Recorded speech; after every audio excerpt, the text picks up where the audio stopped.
중요한 개념이 이제 제가 그 개념을 설명할 텐데 이게 수직선에서 나타내는 수직선 상에서 나타내는 분수예요.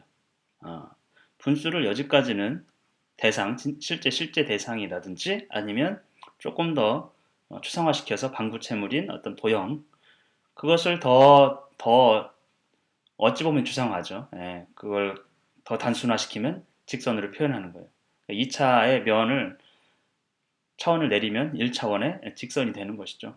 어쨌건 직선 안에서 수직선상에서 분수의 위치 또는 길이 0에서부터 떨어진 거리 이 길이를 표현할 수도 있고 또는 이제 위치 0에서부터 얼마나 떨어진 것을 위치 자체라고 하거든요. 위치. 그래서 위치 점이 차지하는 위치 이것을 분수로 표현할 수 있느냐.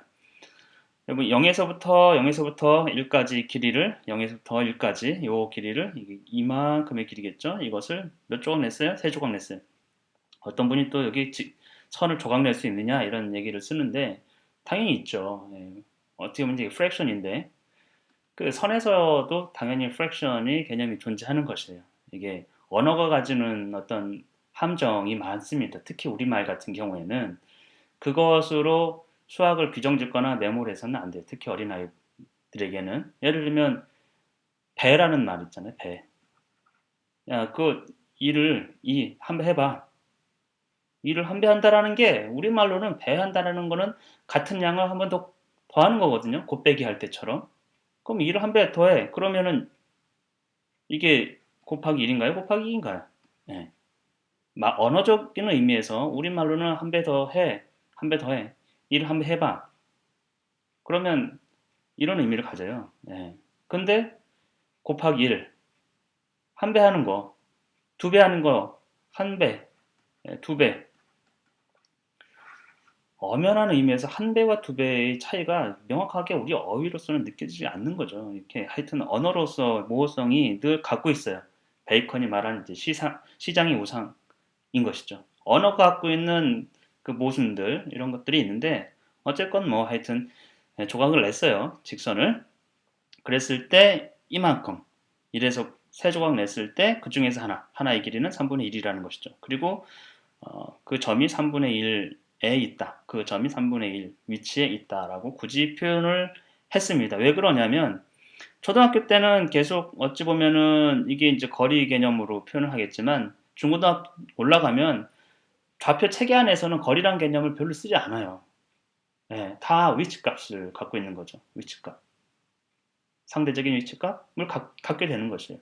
예, 점이 의미하는 거는 실제로 그래서 점으로 표현하는 거 점은 유클리드 기하학에서 나오지만 파트가 없어요. 부분과 전체도 없고 그냥 양이 없다는 뜻이에요. 전혀 절대적으로. 예, 뭘 갖고 있느냐? 존재 자체의 위치만 갖고 있는 거예요. 위치값. 있다 없다 어디에 위치해 있다 위치값만 갖고 있어요. 실체가 없는데 위치에 대한 정보를 갖고 있는 것이죠. 예, 점은 그런 표현인 것이에요. 사실은 점으로 표현했을 때는 이게 만약에 점이 없다 치면 이제 이만한 길이만 얘기하겠죠. 근데 굳이 이제 제가 점으로 빨간색 점으로 표현을 했어요. 그런 의미를 갖고 있다고 생각하시면 될 것 같고, 예. 근데 이게 중요한 것은 이미 알고 있던 이런 직사각형 모양이나 정사각형 모양 많이 관찰해 봤던 이전에 보았던 모양을 토대로 해가지고 직선으로 연결시킨 거예요. 직선으로. 예. 갑자기 수직선상에서 어떤 이제 분수를 표현하라 이러면 어렵습니다. 아이들이 연결고리를 찾아줘야 되는데 이것이 같이 보여주는 거죠. 면적과 어떤 직선의 개념을 같이 보여줘서 그 연결고리를 늘 찾게 해주는 거예요. 이걸 보면은 3분의 1이라는 걸 쉽게 알지만 이 직선상에서 보면은 3분의 1의 위치점을 찾는 게 쉽진 않죠. 여기까지 칠해진 요까지 찾는 것이죠. 어, 수직선이 수학에서는 굉장히 중요합니다. 정말로 그 무엇보다도 수직선을 많이 그려봐야 되는데 어, 이 수직선 체계는 데카르트가 개발한 거예요. 발견한 것이죠. 뭐 그 예전에는 마이너스 2, 마이너스 1, 이 음수라는 개념을 도저히 사람들이 받아들이지를 못했어요. 1 마이너스 3이었을 때 이게 마이너스 2가 된다라는 것을 받아들이지를 못했어요. 왜? 안 보이니까. 하나에서 3개 빼면 0, 없는 거에서 뭘 또 더 빼냐 이거죠. 사고방식이 그랬거든요. 근데 데카르트가 이 수직선 넘버라인 체계를 가져오고서 이런 표현을 썼죠. 이렇게 여기가 0이고 하나씩 늘어난다. 같은 크기만큼 늘어나는 거예요. 같은 거리만큼. 예.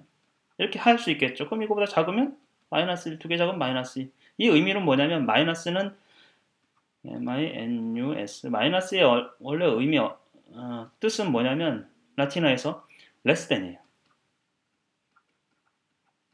뭐보다 작다 이런 뜻을 갖고 있어요. 그래서 마이너스 1은 이제 안 보이죠. 실제로 이제 0이 있는 건데 0보다 하나 작다는 뜻이에요. 0은 이제 무시되니까 안 보이니까 마이너스 1만 써도 0보다 하나 작다. 마이너스 2는 원래는 앞에 0이 있는 거예요. 기준인 어떤 0보다 두 개 작다는 뜻이죠. 그렇게 쓰면 되는 거죠. 거리가 좀 3개 작고 4개 작고 그래서 1에서 3개 더 줄어가면 마이너스 2라는 거를 이 수직선상에서 보여주니까 사람들이 그때부터는 거부할 수가 없는 거예요. 이 개념을 쉽게 받아들였어요. 이것을 넘버라인을 데카르트가 보여주지 않았으면 우리 수학 역사에서 음수를 이해하는데 굉장한 또 오래 걸렸을 수도 있고 이거 왜 다른 방식으로 쉽게 이해할 수 있었을까 생각해보면 굉장히 어려워요. 그래서 데카르트가 자기 지오메트리라는 책에서 수학에 대해서 이제 여러 가지 이야기를 하고 자기 이제 해석학을 발표를 합니다.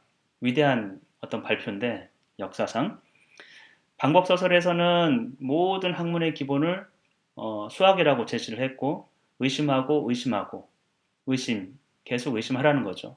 결국에는 의심할 수 없는 거는 나는 생각한다, 고로 나는 존재한다라는 그 명제였어요.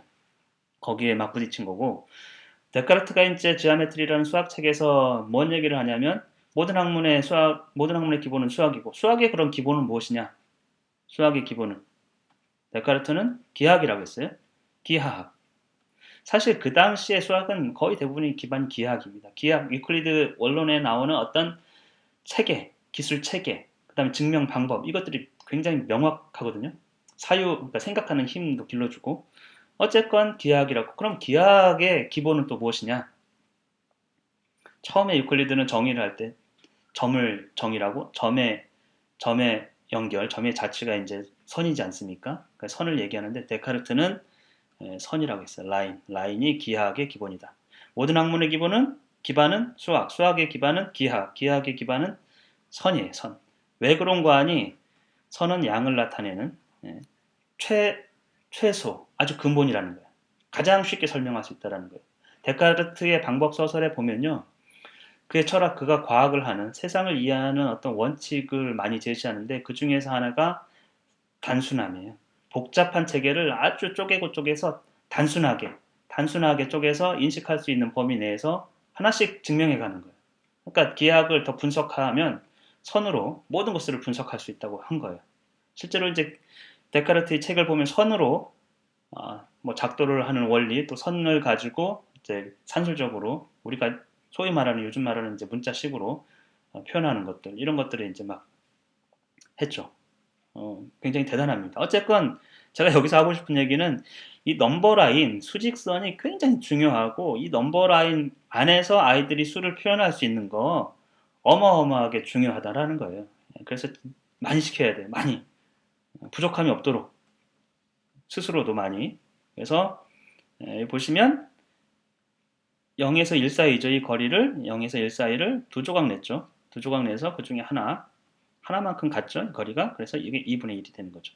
여기는 세 조각 냈죠. 그 중에서 두 조각, 이만큼 거리가 같잖아요. 두 개만큼. 이게 하나고 이게 두 개입니다. 근데 여기서 하나의 문제는 아이들에게 실제로 이 조각이라는 개념이 점으로만 예를 들면 이렇게 넘버라인을 그리고 여기가 0이고 여기가 1이에요.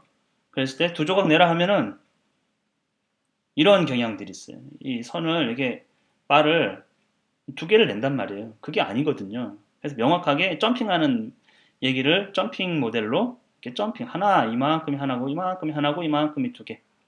그래서 수직선은 중간에 수직선 아니죠. 그냥 세로선을 하나만 필요하다는 개념을 많이 그려봄으로써 말로는 하지 마시고요. 많이 그려보면서 내가 오류를 낸다. 0에서 1까지 3개 그려봐. 그러면 하나, 둘, 세 칸을 점핑하는 거죠. 간격이 균일하지 않더라도 괜찮습니다. 잘했다고 하고 조금 더 똑같이 거리가 똑같도록 이렇게 그려보면 좋겠다. 이런 정도로 얘기해 주면 되는 것이죠. 그래서 이런 문제를 많이 풀어보게 하는 거. 처음에는 넘버 라인만 있으면, 수직선만 있으면 헷갈려 하기 때문에 이 면적, 익숙해진 면적을 통해서 이렇게 연상을 할 수 있도록 특별히 고안된 문제예요.